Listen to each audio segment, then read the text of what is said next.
Hey everybody, this is Zach Armstrong, Coach Select, and Coach Leho on the other side of the phone here. Absolutely. Yeah, so today on the Between the Sets podcast, we are going to be talking about the social media platforms and how they've changed coaching, and how those coaches, some coaches that have utilized it heavily, have really built a brand for themselves. So, Coach, yes, sir. Tell me a little bit about that, man. I mean, you've been in this game for a long time. And talk about how that's evolved, man. I mean, that's just you went from having no platform like that, to obviously having such an extensive one now. Well, you talk about coming from, our social media back in the 80s was the newspaper or a phone call. That was it on a hard line. We had nothing. I mean, there was no computers, no cell phones.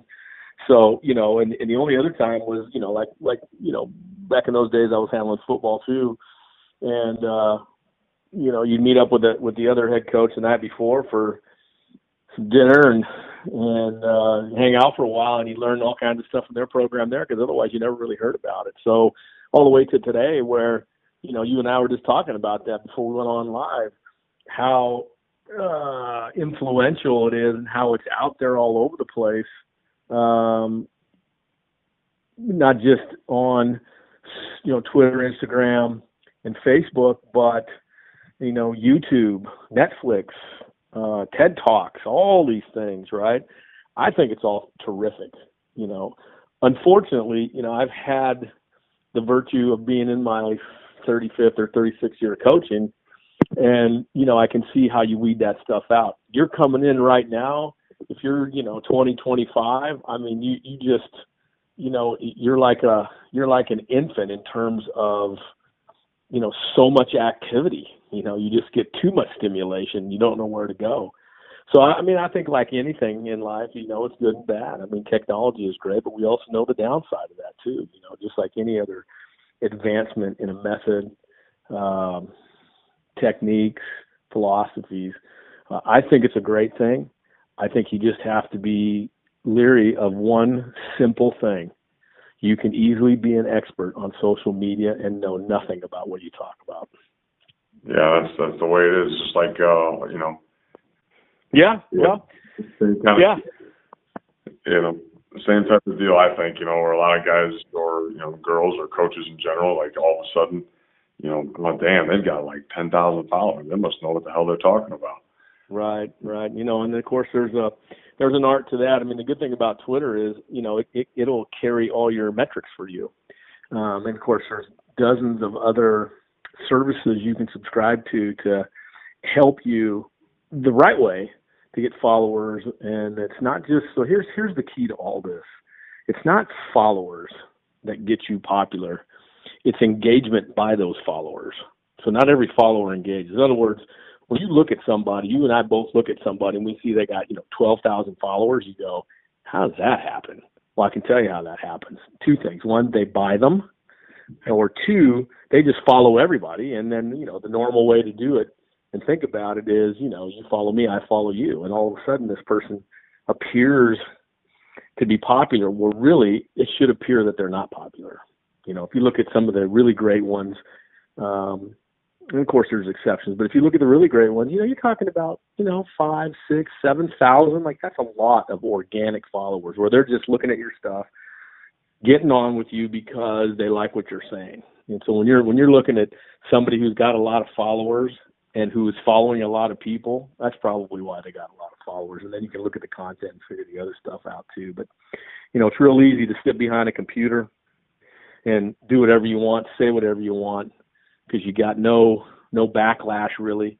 You got nobody publicly scrutinizing your information or your assertions. And so, nothing stops you from saying X, Y, and Z on there. And as you and I will know, all you need is a couple of taps to the forehead with a couple of the right tweets or Facebook posts on somebody who's spouting some sort of information, and they go away.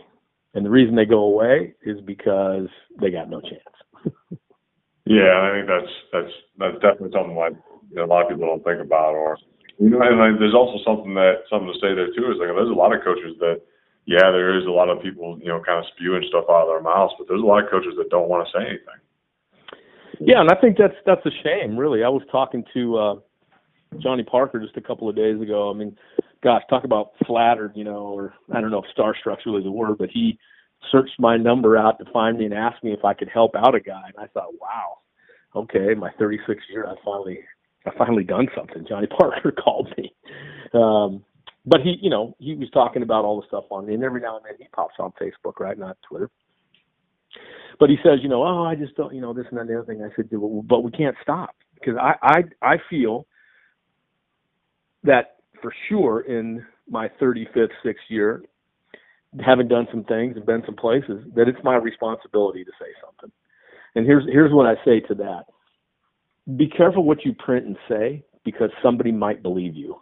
And, I don't mind them believing you and me. I mind them believing all this nutrition crap and all this force velocity crap that's not correct, but they're just kind of piling on this. And all of a sudden you got somebody doing stuff and thinking there's something that you and I have earned, that they've earned through a keystroke. And so it's, it's important to go out and talk. I think, and I'm not saying to get on there every day. I have the luxury of doing that a little bit right now, but I think when, you have a chance to help the profession and your colleagues, I think you should. And part of that responsibility is saying, no, that's not true. Now, there's ways to do that. I think some of the ways people do it are a little abrupt, although, some of those things I would say too, but I don't put them on Twitter. I mean, that's a little ridiculous. But I do think it's important for us to get involved and get in the mix, because, educational discourse is the only way you find at least a conclusion. Whether that conclusion is agreed upon or not, at least you get it out there. And that's why, we've seen some of the stuff today has been founded out not to be true that we've been doing for 10, 15 years, because nobody spoke up about it. Like, well, I'm doing it. I don't want to tell Zach that. He'll think I'm an ass. And then, he'll get pissed at me, and I don't want him to get pissed at me. But there's a way for me to tell Zach that, right? Yeah. I also think that like today's day and age is, we had a guy come in, Coach Gregory had a guy come in named Brian Kite. I don't know if you ever heard of him. No, I don't. Yeah, so Brian's company works with all these top tier programs, Ohio State football, Florida. There's a long list. And one of the things that he said he was like, today's day and age, everybody will be found out in some way, shape, or form. Right. And like, because if you're a bad person, there's going to be something will come out. Yeah. About your actions, because there's too many streams of media.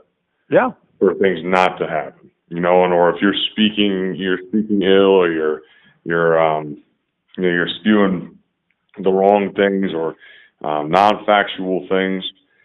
That's when things become, to a point where like someone eventually is going to find you out. Well, like I said, that's the social, of course, that's the downside of social media for, some of these phonies, right? It's also the upside of the media for the guys to do things the right way, and it should be deserved. I mean, whether you want the accolades or not, it's not really the point. It's, whether you're saying the right information that's going to eventually help athletes. I mean, that's safe and effective ways to do that. So I think that's 100% right. They get exposed, and that's why I put that Jerry Bruckheimer quote up the other day, and I'm sitting here looking at my computer right now trying to find it. But, he was saying about, collaborating with directors and the right people and all that. He said, the two guys that he had collaborated with over time, and, Jerry Bruckheimer is the most successful producer in film history. The Beverly Hills Cop, Mission Impossible. I mean, he's done some things they're ridiculous.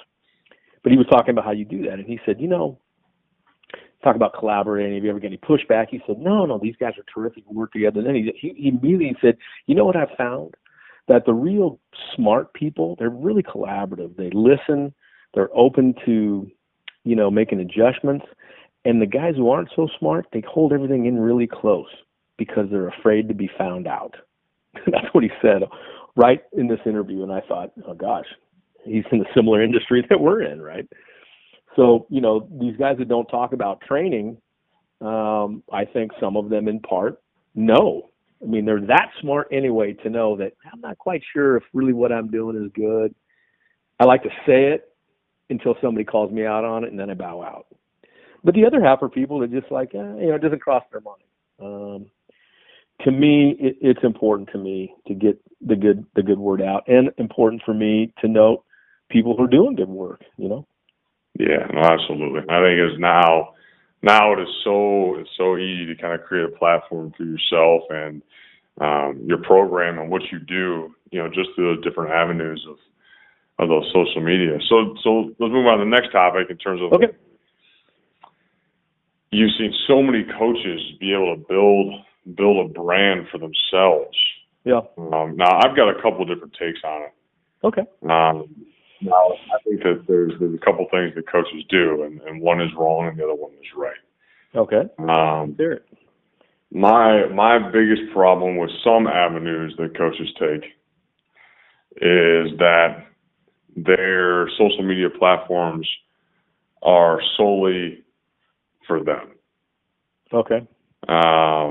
Now, and I'm all about, promoting yourself, networking, doing all those type of things. But at the end of the day, I know that there is a reason why we started doing this. And I feel like there should be such a higher rate of promotion of your program and your athletes versus you promoting yourself as a coach. Gotcha. And that would be my two different avenues that I think that some individuals go through. Now, I don't think it's a lot, but I think I've seen it just as well as you've seen it. No. And I think that some coaches, man, they have done such a tremendous job showing their program. I can name a guy right off the top of my head that I coach on a regular basis that I think has done a tremendous job showing everybody what he does. Mm-hmm. And that's Jim Carizzi. Mm-hmm. Okay. I think that Jimmy has done like a fantastic job showing people what his athletes do on a regular basis, and celebrating his athletes. Right.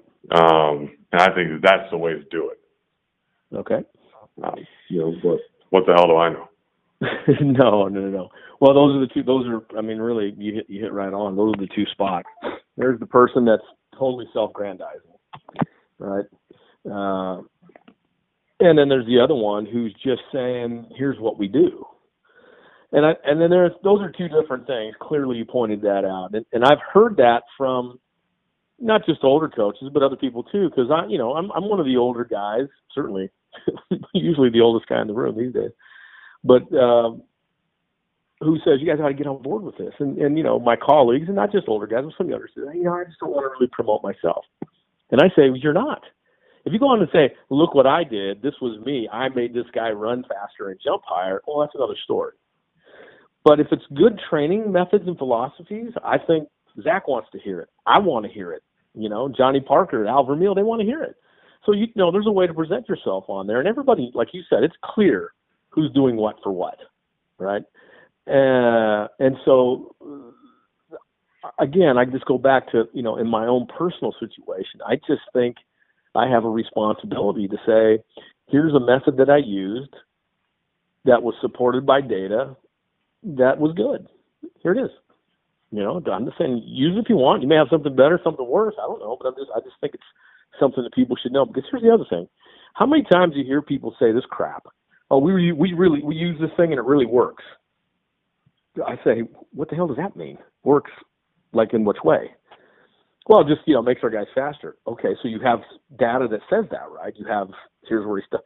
And they don't produce it, and it's alarming to me, right? That they don't get that out there and say, or for a perfect example, you go to the NSCA conference or the CSCCA and you hear, Coach X, Y, and Z say, put on a great show, great slides, videos, entertaining, funny, dynamic, and he gets off the stage and you go, wow, that was fantastic, man. That guy, boy, man, he was really good. And then you go, but I still don't know what he does. Like what? He's got pictures of guys running and all that, so they just run once, 20 times, 30 times, 10 meters, 100 meters. What are they doing? right? So again, I think it's important for people to get out there and say, here's what I do. And when you say, here's what I do, show them what you do.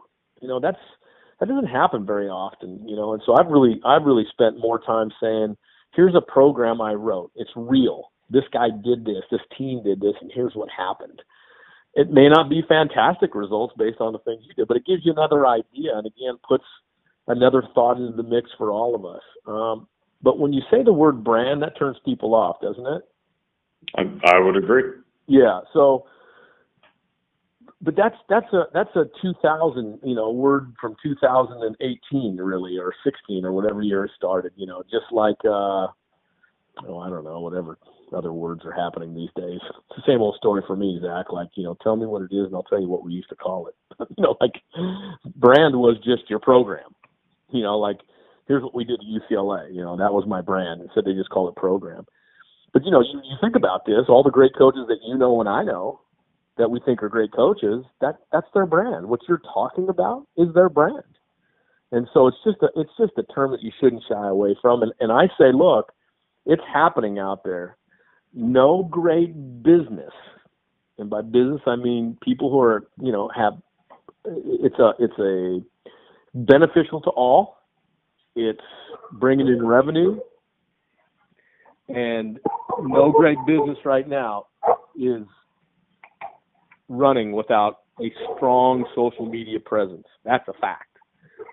So I say, while Zach decides to stay quiet on what he does, Joe Smith, who's not even a shred of the coach this guy is out there pumping his stuff. He's making money doing not even the right things. I say that means you should get out and talk about what you do. Yeah, because so many avenues. Because that's the other thing too, and this is kind of a separate topic. I know and I know a shit ton of strength and conditioning coaches, sports performance coaches, just in general, that don't make any money. Correct. And they can, if they just step outside that little bit of a comfort zone they have, or a little bit of a mental barrier that they have. Mm-hmm. It's a paradigm, is what it is. And they just share what they do. Yeah, that's all you got to do. And at the same time, it doesn't have to. You don't have to mention your name. You're going to have it in your Twitter feed or this or whatever the hell, right? I choose Twitter more than anything, but at the same time, all of a sudden you're the one that gets the phone call to speak at the NSCA or at some other what I call boutique conferences, some of these small ones where you can make $500 in an hour. I mean, ain't nobody turning that way. I know I'm not. So, but it's if you don't get out there, they're not calling you. Instead of somebody else gets up there and you and I've heard the same thing. Oh, that guy's not very good. Okay, well, what are you doing then? Right. What are you doing? It's competitive, right? Still my guys against your guys a little bit. So, I want people to know what my guys are doing, and some of the results we are getting, not the results I'm getting and what I'm doing. So again, so there's a way to put that out there. And once you get going, I think you realize that there's a lot of people that have the same kind of thoughts you do and join in. You got this camaraderie. And I can't tell you over the last, so I started, it'll be 2 years in like October on Twitter, I guess. But I can't tell you since then how many times I've gone to a conference and somebody who I've never met comes in, Coach, really love what you posted on Twitter. I'm so-and-so, I follow you and appreciate what you said. I've taken this to my athletic director, or I changed some of my training method here. And that's what we're all about. That's what I want. They're not coming up to me and go, here, Coach, here's $100. You're terrific. That's not it. But that's all going to come. That's one thing Johnny Parker and I were talking about yesterday. When I was in the big league, my first manager was Tony La Russa. He was my manager when I was a strength coach for the A's. And he only said very few things. We have very few team rules. First of all, for the players, it was play hard and be on time. That was their rules. That was it. That was it. And what his axiom to them was, play the game the right way and good things happen. So you think about it. You coach the right way. You do yourself right by the kids and everything else, and good things will happen. You're not going to stay a secret if you're a good coach. I promise you that. Nor will you stay a secret if you're a bad coach, right? Yeah. Because of the very things you talked about earlier. You don't get found out. So, again, how you promote your brand. And so now your brand is, the athletic department you work with, or the football team, or the club soccer team. That's, you can go online as that if you'd like, if you feel a little bit conscious about putting your name on there. But in the end, your name is on that. You can't dismiss that. So I like the second type of guy, of course, that, is in it for, trying to get the right training methods out and trying to help athletes and other colleagues. I'm for that guy. The self-grandizing part is really not why any of us are into it, right? Right. Yeah, I think sometimes it's difficult I think because obviously it's just it's human nature because everybody loves the vanity. You know what I mean? Sure. But man, is it? I'll say for me, it's more so been like Instagram. Gotcha. Because it's just I've always just been a video guy. Yeah. Not a pictures guy. I'm more of a video guy. But like my thing is I love, I probably got 10, 15 coaches that I'm always on their Instagram story. Oh, good. Just because it's just, I can go back through for the next 24 hours. I can go back through and I can watch that repeatedly. Right. Right. And then the next it's like a library for you. Right. And then the next day you get something else. Yeah. And for me, that's always been, since the Instagram stories came out, that's been cool because I was, and then I started contributing and all that kind of stuff. But at the same time, you're just kind of like, that's probably been my thing. You say yours is more so Twitter. I say mine is more so Instagram. But I think there are a lot of coaches out there that have done a really good job promoting what their athletes do. Right. And now it's part of recruiting too. I mean, so that's another piece. Yeah, that you get to help out with, but I think in the end, you want to have some staying power and what you're doing and how you're doing it. I mean, we put in a lot of work, a lot of effort, a lot of studying, a lot of traveling, and you want to be rewarded for it for the better good more than for yourself. And this is an easy way to do it. Get you out, into this giant kind of, worldwide roundtable. You'd be surprised. Yeah, I think that might be the best description that I've heard of the strength and conditioning in terms of social media, this worldwide roundtable, because it can really be used in so many positive ways. Well, think about scientists. This is one thing that we've got into, speaking of Twitter, we got into this little debate, is what is a sports scientist? Which nobody's really defined yet, including them, right? And so Joey Antonio, he's got a great article on his blog on the ISSN website. And one of the things he talked about was, you should be peer reviewed. You should, fill out an IRB, be peer reviewed, and submit for publication. And as we're arguing, well, you don't have to actually publish and fill out all that stuff and go public with it. And I disagree. If you're a sports scientist, then you actually should be a scientist, right? So otherwise you're just a computer reader, which we can all do. My son does that, right? At 10 years old, he's a computer reader. No, he's not reading catapult information. He's reading, whatever the video game is at the time. But at the end, he mentioned publicly reviewed, peer review, which means, and this is what people, I think they don't really focus in on this. When you put your stuff out there, when you submit your paper for publication in a peer-reviewed journal, they go in there to rip it apart. They don't go in there to raise it up, right? And so there's you got to have a certain amount of confidence and a certain amount of balls to go ahead and say, okay, yeah, I believe this. Tell me what you think. And I think that's important on the Twitter side too. It raises your level of confidence and enables you to discuss your program. Because frankly, if you get asked why you're doing what you're doing, you can't explain it, that's a problem. And there's plenty of that going on. 110%. I completely agree. So, but hey, Coach, I really appreciate your time today. That wraps us up by about I think we're at the 25-minute mark here. So that's a perfect timing. Good. So, Coach, I really appreciate it again. It's been great to have you on the show again. I look forward to talking with you next week. Thanks a bunch. All right, Coach.